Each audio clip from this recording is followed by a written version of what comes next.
Community hall మీద డెఫినెట్గా burial ground మీద వర్క్ చేస్తాం, 100% దాని మీద వర్క్ చేస్తాం. ఈ చర్చ్ కోసం స్థలం కావాలి, ఆ చర్చ్ కోసం స్థలం కావాలంటున్నారు. ఫస్ట్ మనం చూడాలి, మన కమ్యూనిటీ చాలా బీద కమ్యూనిటీ. వీళ్ళకి కావాల్సింది చదువు. మీరు మొత్తం కాన్సన్ట్రేట్ చేయాల్సింది పిల్లల చదువు మీద. ఫస్ట్ ఒక స్కూల్ అడగండి మీరు. మా పిల్లలు చదువుకోలేదు, వీళ్ళకి స్కూల్ కావాలి, ఒక స్కూల్ కట్టండి, క్రిస్టియన్ మైనారిటీ స్కూల్ కట్టండి అని అది అడగాలి ముందు మీరు. చర్చలు చాలా ఉన్నాయి, ఈ చర్చ్ కాకపోతే ఆ చర్చ్ పోవచ్చు, మనం ఎక్కడైనా పోవచ్చు. ఈ పిల్లలకు కావాల్సింది చదువు. మీకు తెలుసు మీరు ఎన్ని ప్రాబ్లమ్స్ ఫేస్ చేస్తారు. మీరు మీ క్రిస్టియన్స్లో ఉండేది ఎస్సీ, ఎస్టీలు, బీసీలు మెయిన్గా.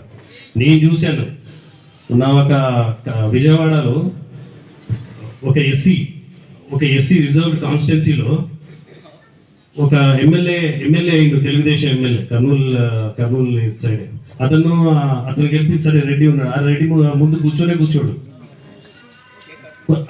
అతనే కూర్చోని అంటే కూర్చొని అంటాడు. సార్ ఉన్నాడు, సార్ అయ్యే ముందు ఎలా కూర్చోాలా అంటాడు. అంటే సెల్ఫ్ ఏమంటారు, మీరే కింద చేసుకుంటున్నారు.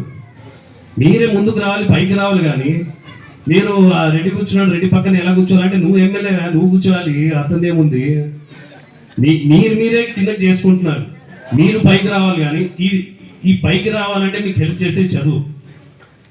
మీరు అంబేద్కర్ గారి లైఫ్ చూడండి. అంబేద్కర్ గారు ఎంత కష్టపడ్డారు మీకు తెలియదు.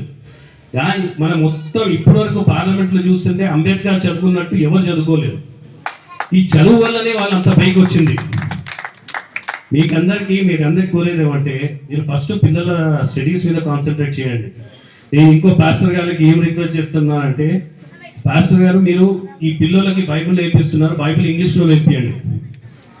10 సార్లు ఇంగ్లీష్లో బైబిల్ చదివితే ఇంగ్లీష్లో బాగా పట్టు వస్తుంది. మీరందరూ ఇంగ్లీష్ నేర్చుకోవాలి.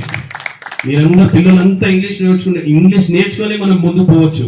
ఫారిన్ కంట్రీస్ కానీ ఆపర్చునిటీస్ ఇంగ్లీష్ నేర్చుకుంటూనే వస్తాయి. అందుకే మీ పాస్టర్ గారు రిక్వెస్ట్ చేసే పిల్లలకి మీరు 5th క్లాస్ వరకు 6th వరకు ఇంట్లోనో ఎక్కడ చదివించినా తెలుగులో కాకుండా ఇంగ్లీష్లో నేర్పియండి. ప్లస్ మీరు చెప్పిన దీనికోసం డెఫినెట్గా పని చేస్తాము. మా బుగ్గన్నత గారితో కూడా మాట్లాడుతుండే డెఫినెట్గా కమ్యూనిటీ హాల్ అండ్ ఫస్ట్ ఎజెండాలో మన community hall and burial ground ఉంది. దాని మీద డెఫినెట్గా వర్క్ చేస్తాం. Thank you.